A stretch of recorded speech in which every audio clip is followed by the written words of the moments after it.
So, it's been a few days now since the Battlefield 6 multiplayer reveal, but there's still so much information floating about for the game that not everyone knows about yet, and every single day that goes past, we learn more about it. I've also seen a lot of similar questions being asked in my comments section that people don't seem to have the answers for yet, and that's my job, to answer those questions. I'm here to help you get all the info you need. So if you like this kind of content and you're interested in more Battlefield 6 stuff, drop a like on the video and subscribe to the channel. Now, one really key, important piece of information has come out from an interview with Shashank Uchil, who is a design director on Battlefield 6. He was speaking about the cosmetics and the skins that will be available in Battlefield 6, and he said it has to be grounded. This is what BF3 and BF4 was. It was all soldiers on the ground. It's going to be like this, and he was pointing to the key art behind him. He added, "I don't think it needs Nicki Minaj. Let's keep it real, keep it grounded." That's literally music to my ears, Shashank. Sweet, sweet music. We've already seen the military-style outfits that all the soldiers are wearing in the game right now, and we've even seen some pre-order skins showing up that do add some red color into a black camo, but they do keep that same grounded military-style look to them. And let's hope that continues after launch and into the future with the live service, because that's where other games, including past Battlefield games, have loosened their restrictions, or in some cases, removed the shackles completely. Now, it's worth talking a little bit more about these characters because it's something I mentioned in my impressions video yesterday about Battlefield 6, about how I'm not finding it as easy to tell the classes apart from one another. There will be elements of each class's visual identity that will not be interchangeable. So, for example, on the Recon class, there is a ghillie material that cannot be applied to any other class skin, according to David Serland. The Recon also always has a set of antennae attached to their back that sticks up over their shoulder as a unique identifier for the class. And this stems back to the Battlefield 3 and Battlefield 4 days, where those identifiers became well known. Based on this info, it seems clear the devs know that class visual identity is something that's important, but to me, I think a little bit more work needs to be done to some of them to make them stand out more clearly, like the Engineer and Assault classes. At the moment, they look a little bit similar. And when it comes to skins and cosmetics, there needs to be some extra care taken to make sure that those visual identifiers remain clear and obvious. Otherwise, we're just going to descend back into the chaos of Battlefield 2042, where you really had no idea what each character was and what threat they posed. When it comes to consoles, EA has confirmed there will be quality and performance graphical options within the game to allow you some flexibility over how the game looks and performs, and there will be additional visual enhancements made for the PS5 Pro as well.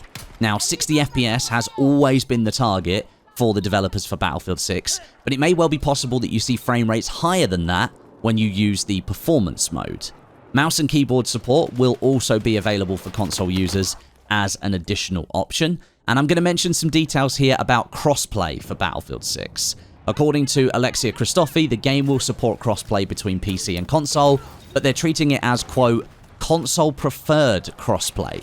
So we will try and matchmake you with other players playing on console before falling back to full crossplay if we can't find you a match with only/mostly console players, end quote. This is great for console players who want to avoid playing with or against PC players the majority of the time, because it seems like the matchmaking system is going to prefer that, but there's a built-in failsafe option where the game will put you into lobbies with PC players if there's not enough console players to find you a match. I know some people will just simply want crossplay on or off, only console or with PC as well, but it doesn't sound like you're getting that option for Battlefield 6. Let's talk about maps now. Battlefield 6 will feature 9 maps at launch, 8 of them being original and 1 of them a remaster. It actually baffled me that most people didn't seem to know about all of these maps at this point, but there we are. I guess this information got buried somewhere. Operation Firestorm is the remaster. It's returning from Battlefield 3. We got to see it in the multiplayer trailer, and it looks like a faithful remaster as opposed to like a reimagining as we got with Battlefield 4. Jets are still taking off from the runways on either side of the map. All the oil refinery towers are still there in the middle, and the color grading even has that bleak, almost bluish hue to it, like it did in Battlefield 3. As for the other maps, we already know about Empire State, Liberation Peak, Siege of Cairo, and Iberian Offensive. All of those were in the build at the multiplayer reveal, but but we also have Manhattan Bridge, New Sobek City, Mirak Valley, and Saints Quarter. Mirak Valley is set in the Tajikistan biome, and it's supposedly one of the largest maps in the game, alongside Operation Firestorm. New Sobek City, I believe, is on show in this clip right here. It's like an urban battleground set in Egypt. It's a collection of unfinished buildings in this like giant dust bowl. It's really, really beige here, and it's giving me Gulf of Oman vibes. Now, the rumor is we will be getting more maps each season post-launch, but several of those maps will be returning ones from the Battlefield franchise's past, set to feature alongside new original maps as well. One element that plays into this is the Portal mode and their brand new map editor that we're going to talk about later on in this video. But players themselves will now have the chance to create their own maps and host them on servers within the Portal server browser. And I might as well talk about different game modes here. At launch, there will be 9 different game modes supported for Battlefield 6. Conquest, Breakthrough, Rush, fantastic, great to see Rush back, Squad Deathmatch, Team Deathmatch, Domination, King of the Hill, and a brand new mode called Escalation. Now, not much is known about this mode yet, but apparently it's going to start with 7 capture points, and then points are lost along the way somehow, and then more vehicle reinforcements are unlocked each time a flag is lost, and the map size actually shrinks down each time as well, and it pulls players closer and closer together that tightens up the combat. Sounds really interesting, and we'll probably get more official information in the near future. Now, I mentioned Portal briefly just a second ago. We're going to talk about it now. I think this is insanely important for Battlefield 6 because of the power that it could hold for the community, and how some of the creations could potentially end up in the main Battlefield 6 game. This time around, the team built upon the workings of Portal from Battlefield 2042, and they implemented a fully fledged editor into it to allow the community to create almost anything they want. There have been internal playtests within the DICE studio of modes with custom scripting and custom UI elements to create game modes that you've never seen before in Battlefield.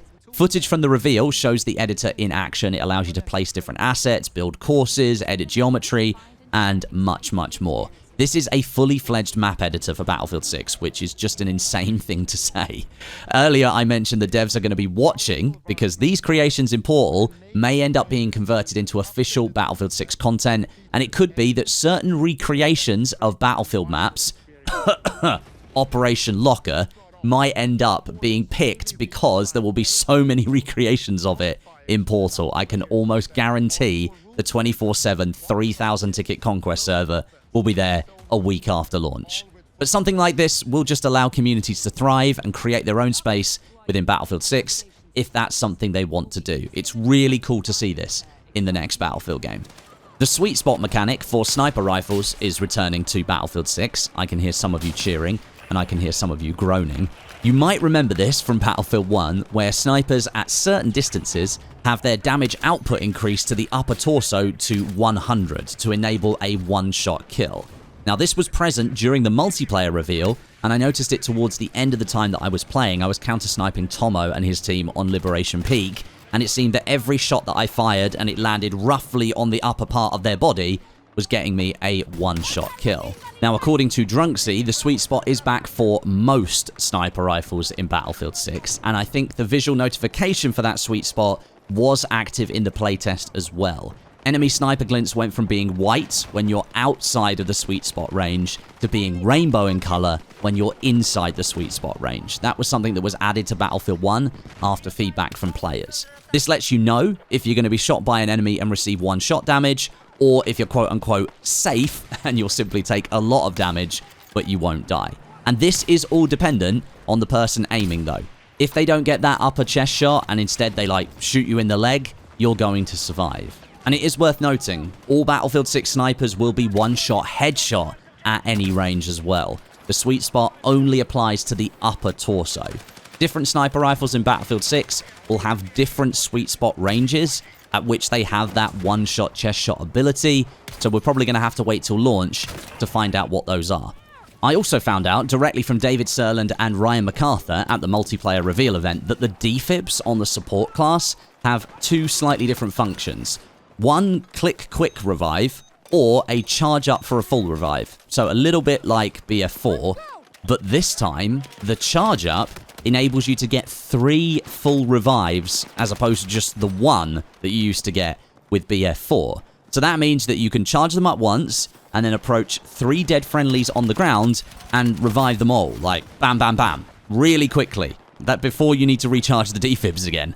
And I did this a couple of times at the event after they told me, and I have to admit, it worked, but the current feeling of the defibs, well, they don't really feel very connected to the person that you're reviving.